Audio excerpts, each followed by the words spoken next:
So this is the broccoli. I'm not real excited about how it's going. Yeah.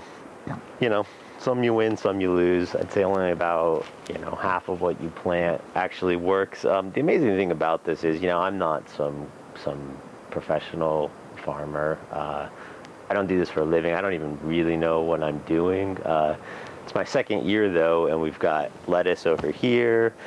These chives are volunteers. The garlic's dead. There's some empty pots of basil over there. But a lot of this stuff just works. There's no magic to it. There's no trick. Plants want to grow.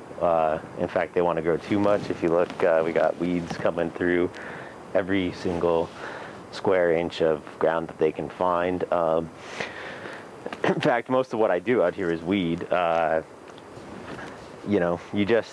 I like to think about it as just picking the winners. I don't need to get every weed. I don't need to control the environment, like maybe my neighbors do with their lawn. I just try to pick the winners. My winners are the lettuce, the broccoli, the tomatoes, the lemon tree with its two little lemons.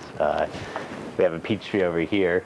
This one I did have to get a little bit invasive with. It's got a fungus, probably the same fungus that we use to make our delicious sourdough bread out here in San Francisco. I don't know if you know, but sourdough just uses the bacteria in the air, and we have a lot of it out here. So it's killing our peach trees. I sprayed it with copper sulfide. That was a lot of work. I'm not going to do that again. This peach tree's kind of on its own. Back here, I like to throw all my dead plants and weeds, see if I can get some volunteers. I always dreamed that I'm going to spontaneously get kale growing. I actually did get a spontaneous Brussels sprout. It's not doing too good. Last year I planted Brussels sprouts, which brings me, I guess, to my hated enemy, the gopher. Gopher is definitely the biggest pest you get out here. I've been locked in battle with one or many gophers over the past 2 years.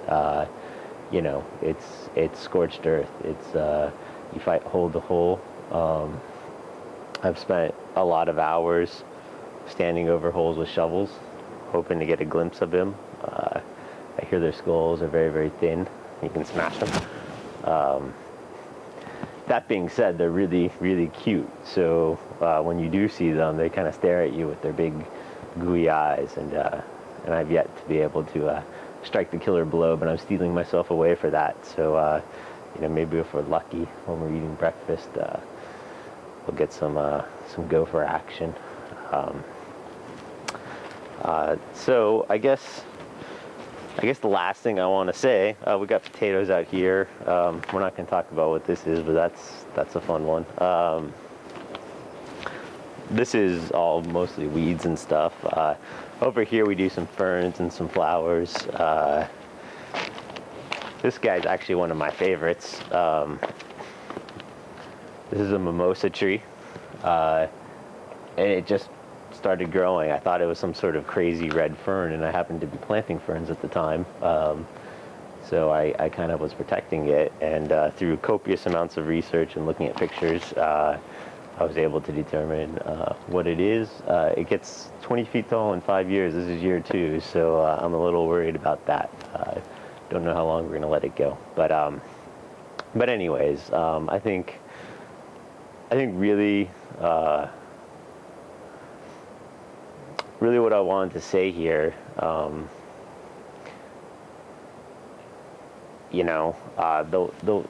more I know about the way that we make food in this country and in the world, the more concerns I have. We've gotten to this absurd point where we are so divorced from our food. The nutrition isn't there. It's so processed, and that's just one aspect of it. The way it's grown, the seeds are patented. They expire every year. You can be sued if patented seeds pollinate your plants.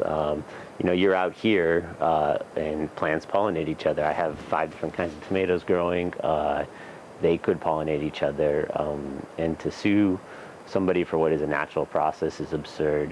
The amount of control we're trying to exercise over nature is doomed to failure, in my opinion. That being said, I see a lot of encouraging signs. When my parents were growing up, you know, they were eating Wonder Bread instead of wheat bread, and I don't think you see that anymore. I think people are becoming more aware of what they eat, where it comes from, its nutrition content, the pesticide content. That's a huge another issue, which has, you know, caused us problems in our life. So that's, you know, that's kind of what I'm afraid of, and that's what I'm out here learning how to garden for. Hey, so this is our lawn. When we bought this house 2 years ago, this was all a very well manicured lawn, which I thought was patently absurd. So one morning I was sitting in bed and I said, we gotta tear out that lawn. My wife and I get up, grab a couple shovels, dig it all up. You know, I run out to Home Depot, get some ground cover, staple it all in, and I'm thinking I'm going to go buy some rocks and fill it in. That's not exactly what happened. Turns out my wife really likes rocks a lot. So she came up with the idea of walking the 3 blocks to the ocean and picking up beach rocks and carrying them back. And I did some calculations, and you know, it's not a big area we're talking about, but it's going to take 1.5 tons of rocks for every inch of depth that we want to cover. And I thought that was going to be impossible. However, every day we would go fill up a couple of baskets full of rocks.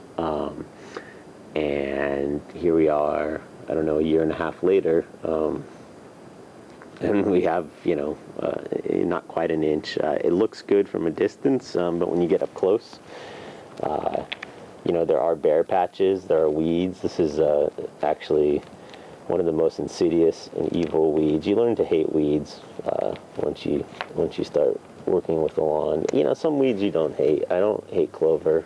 It provides nitrogen to the soil, but this weed, I don't know if you can even see that, but it basically sends out shooters, and it's just incredibly hard to get out of rocks. So, you know, we're not the only people who have, you know, collected something slowly and put it in a pile. The Aboriginal people of Australia actually did something very similar. They would collect shells and put them into giant piles, and they would do it over not just 1 year, but hundreds of years. Some people estimate as long as 800 years. They would just keep adding to these piles, and you know, they're the predominant artifacts that remain from their civilization. You know, a real testament to I don't know, human endurance. And you know, I like to think of it kind of as living a life. You know, you start out slowly and you do mundane things all day long. But then when you zoom out and look at the big picture, even though you couldn't tell when you were putting down each rock that you were covering anything, the end result is amazing.